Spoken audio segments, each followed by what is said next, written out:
Put on the fire, sit yourself down, grab a cup of coffee or a cup of cocoa or a glass of whiskey, whichever you prefer, and get ready to listen to a tale so terrifying it has haunted the nightmares of children for hundreds of years.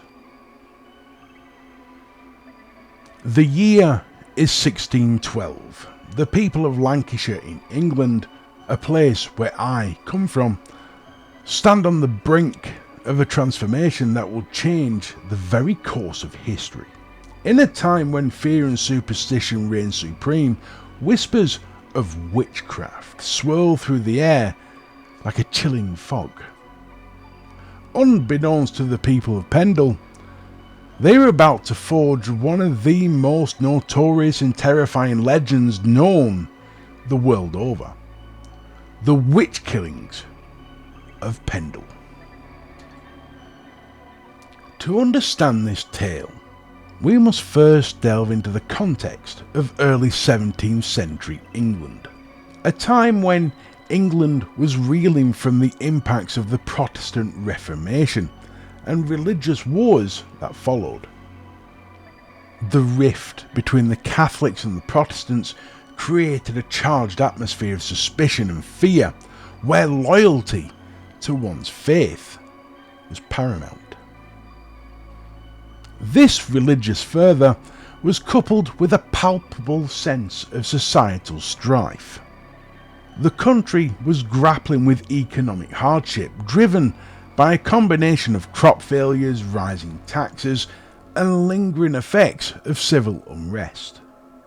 In small villages like Pendle, this hardship often manifested as a blame game, with the poor and vulnerable scapegoated for the community's misfortunes. The people of Pendle, as always, were no strangers to hardship, something that's embedded in people like me from our ancestors. The area was predominantly rural, and life was harsh for the common folk. The growing unease over economic instability created a fertile ground for suspicion to thrive. Townspeople, already anxious by their livelihoods, turned their fear inwards, leading to heightened vigilance against anyone who seemed other or different. As the threat of witchcraft loomed larger, so too did the power of religious institutions. Churches served not only as a place of worship, but also as bastions of authority, reinforcing societal norms and casting out dissent. In a world where piety was equated with virtue, anyone deemed to stray from religious teachings could quickly find themselves on the wrong side of the law, or worse, at the end of a witch hunt. The spiritual leaders at the time played a crucial role in perpetuating the fear of witchcraft. Clergymen often preached about the dangers of devils working among them, framing witches as agents of evil who could cause great harm to the faithful. Their sermons instilled a sense of urgency, warning parishioners to be vigilant against anyone who might possess sinister powers. In this atmosphere of fear, accusations could spread like wildfire. A neighbour's misfortune, a strange occurrence, or even an unexplained illness could spark whispers that escalated into full-blown accusations. As the community sought a way to make sense of their suffering, the idea of witchcraft offered a convenient explanation. Those seen as outsiders or different were often the first to be targeted, their fate sealed by the very fear that consumed their neighbours.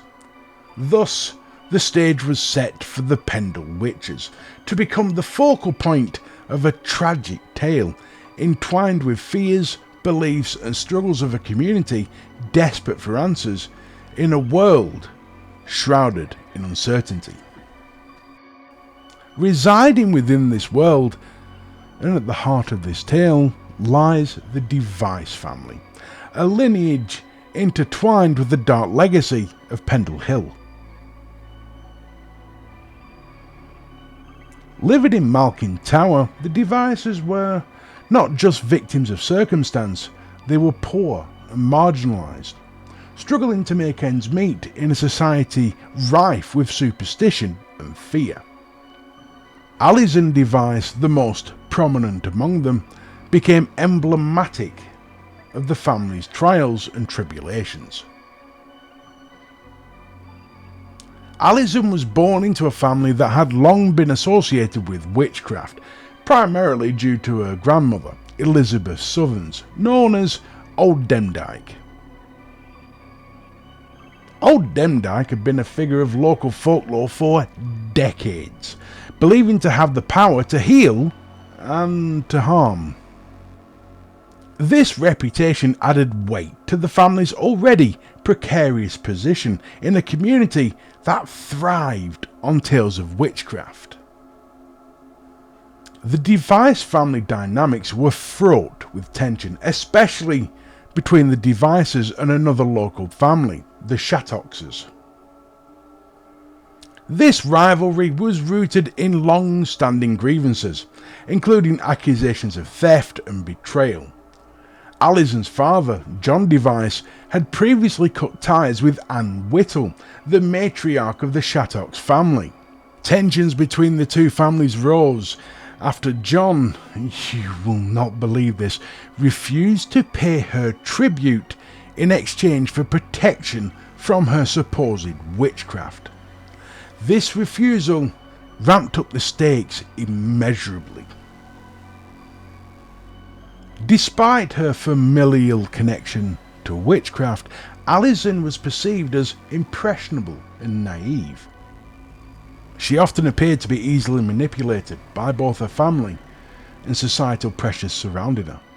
This vulnerability was most evident in her interactions with others in the community, where she may have felt the weight of expectations resting on her shoulders.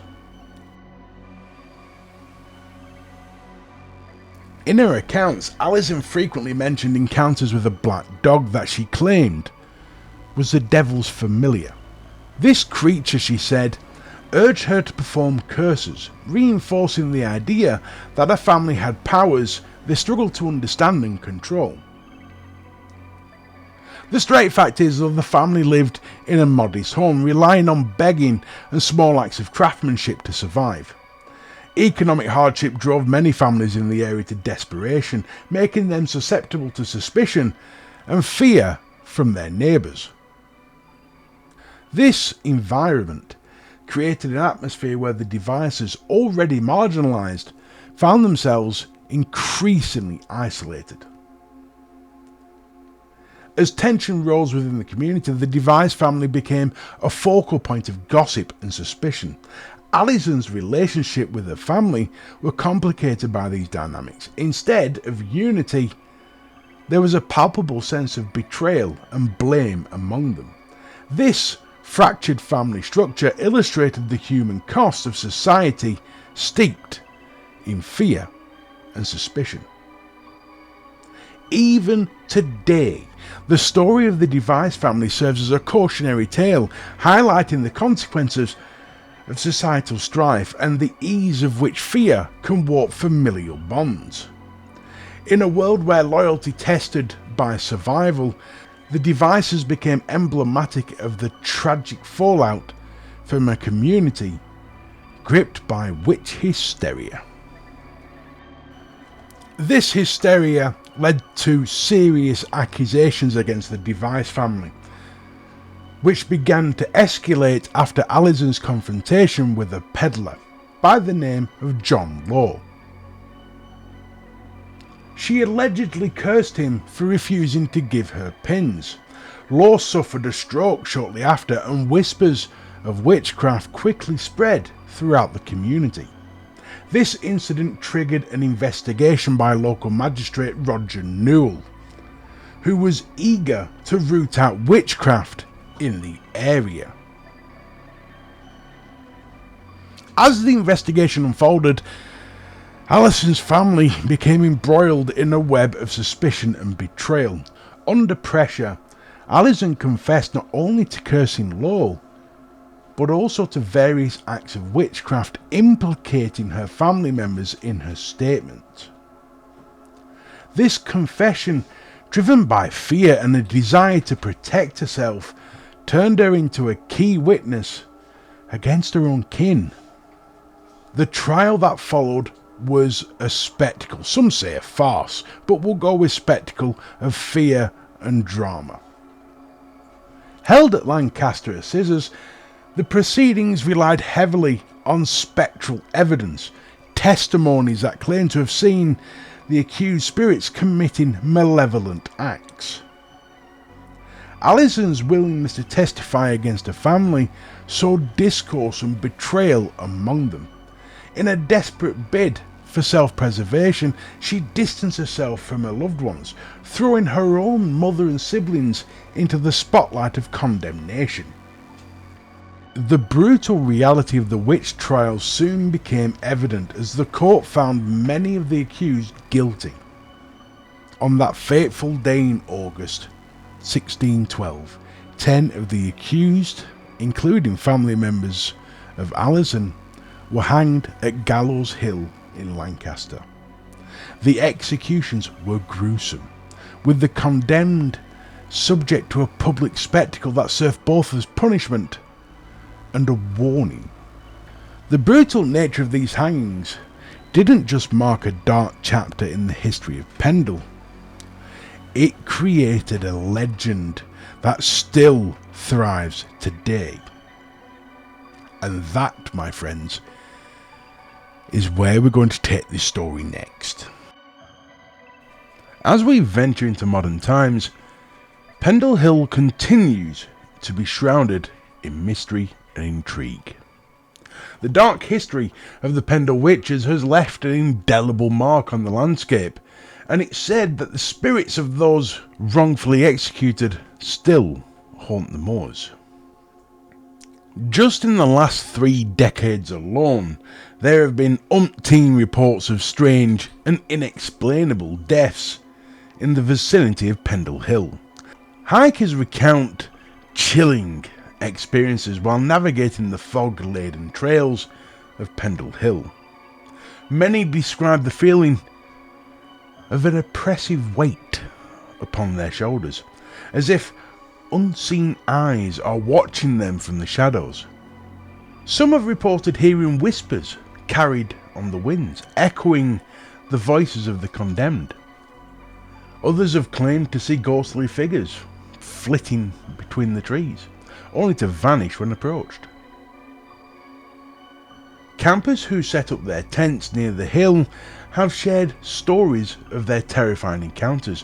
One group recounted a night when they heard the sounds of rustling leaves, only to find their campsite surrounded by an eerie silence.